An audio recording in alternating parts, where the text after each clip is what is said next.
Assalamualaikum warahmatullahi wabarakatuh. Alhamdulillahirabbil alamin. Wassalatu wassalamu ala asrafil anbiya'i wal mursalin wa ala alihi washabbihi rasulillahi ajmain. Asyhadu an la ilaha illallah wahdahu la syarikalah wa asyhadu anna Muhammadan abduhu wa rasuluh sallallahu alaihi wasallam alladzi la nabiyya ba'da. Amma ba'du, Rabbis shrah li sadri wa yassir li amri wahlul 'uqdatan min lisani yafqahu qawli. Qala Allah Ta'ala fil Qur'anil Karim, A'udzu billahi minasy syaithanir rajim. Bismillahirrahmanirrahim. Ya ayuhan nas, kulu mimma fil ardi halalan thayyiban wa la tattabi'u khutuwatis syaitan innahu lakum aduwwum mubin. Wa qala aidan, wa kulu washrabu wa la tusrifu innahu la yuhibbul musrifin. Sadaqallahul azim. Kaum muslimin, kaum muslimat, pemirsa kurma yang berbahagia, puji dan syukur marilah sama-sama kita aturkan kehadirat Allah Subhanahu wa Ta'ala. Alhamdulillah, pada hari ini Allah masih melimpahkan rahmat dan karunia-Nya kepada kita bersama, sehingga kita bila melaksanakan, menunaikan kewajiban kita kepada Allah Subhanahu wa Ta'ala, melaksanakan ibadah puasa Ramadan. Semoga amal Ramadan kita, puasa Ramadan kita, ibadah yang kita laksanakan selama bulan Ramadan ini diterima oleh Allah Subhanahu wa Ta'ala. Amin amin ya rabbal alamin. Selawat dan salam kita kirimkan buat junjungan kita Nabi Muhammad sallallahu alaihi wasallam. Allahumma salli ala sayyidina Muhammad wa ala ali sayyidina Muhammad.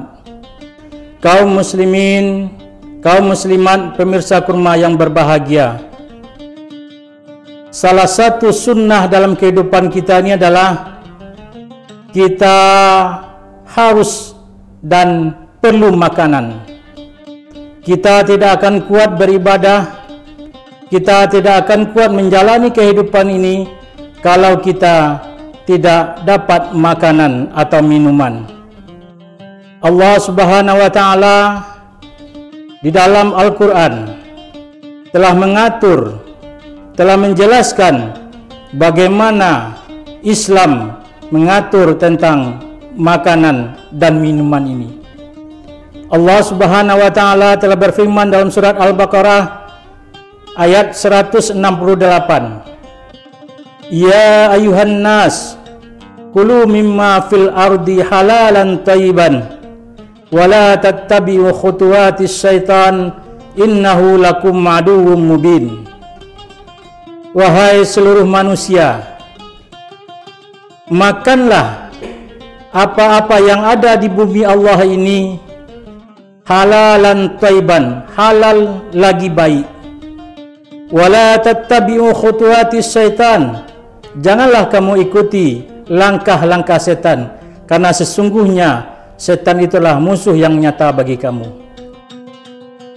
Di dalam ayat ini Allah Subhanahu wa Ta'ala memerintahkan, mewajibkan kepada seluruh umat manusia, bukan hanya orang Islam, bukan hanya orang yang beriman, tetapi kepada seluruh umat manusia untuk memakan, meminum, makan makanan yang halal lagi baik.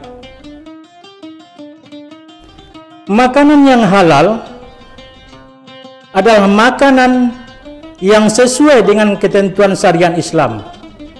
Makanan tersebut tidak makanan yang diharamkan. Allah Subhanahu wa Ta'ala di dalam Al-Quran juga telah mengharamkan beberapa makanan seperti darah, daging, bangkai atau sesuatu yang disembelih tidak dengan menyebut nama Allah. Dalam konsep Islam, satu kesatuan antara perintah memakan makanan yang halal dengan makanan yang thayyib atau yang baik. Makanan yang halal ini dalam Islam, halal yang pertama, halal dari segi mendapatkannya, halal dari segi memperolehnya, halal dari segi bagaimana kita mendapatkan, memperoleh makanan yang kita makan tersebut. Apakah usaha yang kita lakukan untuk mendapatkan makanan yang halal ini sudah sesuai dengan ketentuan Allah atau belum?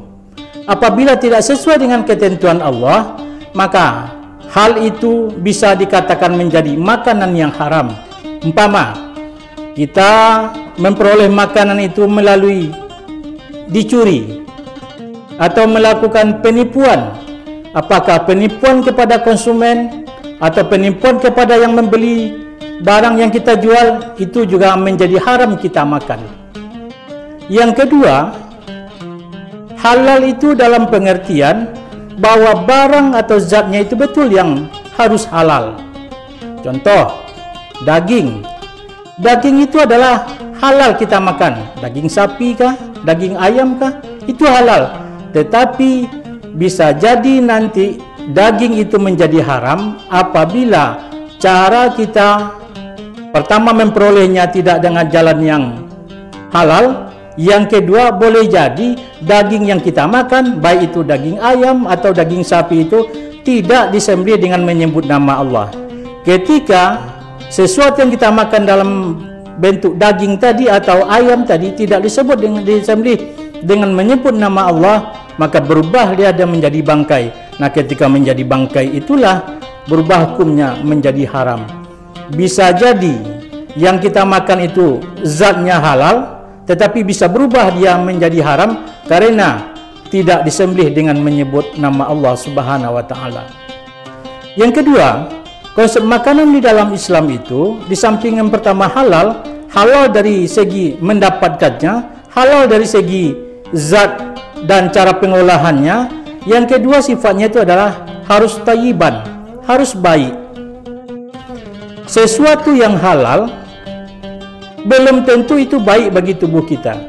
Contoh, seseorang yang sudah dilarang oleh dokter memakan makanan yang mengandung kolesterol, itu ketika dia makan dan akan menimbulkan penyakit, maka bisa jadi makanan yang halal tadi berubah menjadi suatu penyakit. Seseorang yang kebiasaannya, kesukaannya bagi laki-laki itu minum itu teh talua, dan itu kalau berlebihan itu bisa menjadi penyakit, bisa mendatangkan kolesterol. Teh talua itu halal, tetapi kalau itu tidak baik dengan tubuh kita, dia bisa berubah menjadi sesuatu yang diharamkan. Kenapa? Karena bisa mengakibatkan kemudaratan bagi tubuh seseorang. Kaum muslimin, pemirsa kurma yang berbahagia, di dalam surat Al-A'raf ayat 31, Allah Subhanahu wa taala berfirman, "Wa kulu washrabu wa la tusrifu innahu la yuhibbul musrifin." Makanlah dan minumlah dan jangan berlebih-lebihan, sesungguhnya Allah tidak menyukai orang yang berlebih-lebihan. Konsep makanan di dalam Islam itu ada 3. Tadi yang pertama harus halal. Yang kedua, makanan yang makan itu adalah sifatnya thayyib, baik. Dan yang ketiga adalah konsepnya itu jangan berlebih-lebihan. Sesuatu yang berlebih-lebihan, sesuatu yang di luar, apakah sudah kadaluarsa dan sebagainya, itu bisa mendatangkan kemudaratan. Dan kadaluarsa, kemudaratan dan juga berlebih-lebihan itu sangat dibenci Allah, atau Allah tidak suka yang berlebih-lebihan. Nah, kembali kepada diri kita masing-masing. Ketika kita mau makan, ketika kita mau minum, kita pertama harus memperhatikan apakah makanan yang kita makan itu sudah halal. Yang kedua, baik tidak makanan itu bagi tubuh kita. Yang ketiga, jangan sampai berlebih-lebihan apa yang kita makan. Nah, sekarang ini program pemerintah bahwa seluruh makanan itu harus bersertifikat halal. Jadi kita belanja nanti, lihatlah apakah makanan ini sudah halal atau belum, dapat dilihat dengan sertifikat halal atau logo halal atau label halal yang ada di kemasannya. Mudah-mudahan dalam kesempatan ini kita bisa memulai melakukan atau membaca, memilih dan sebagainya, bahwa makanan kita makan itu harus sifatnya halal, lagi baik, dan jangan sampai memberikan mudarat kepada tubuh kita masing-masing. Pemirsa kurma yang berbahagia, mungkin itu yang dapat kami sampaikan dalam kesempatan yang berbahagia ini. Sekali lagi kami ucapkan selamat berbuka puasa. Semoga amal ibadah puasa kita hari ini diterima oleh Allah Subhanahu wa taala. Banyak maaf. Billahi taufiq wal hidayah. Wassalamualaikum warahmatullahi wabarakatuh.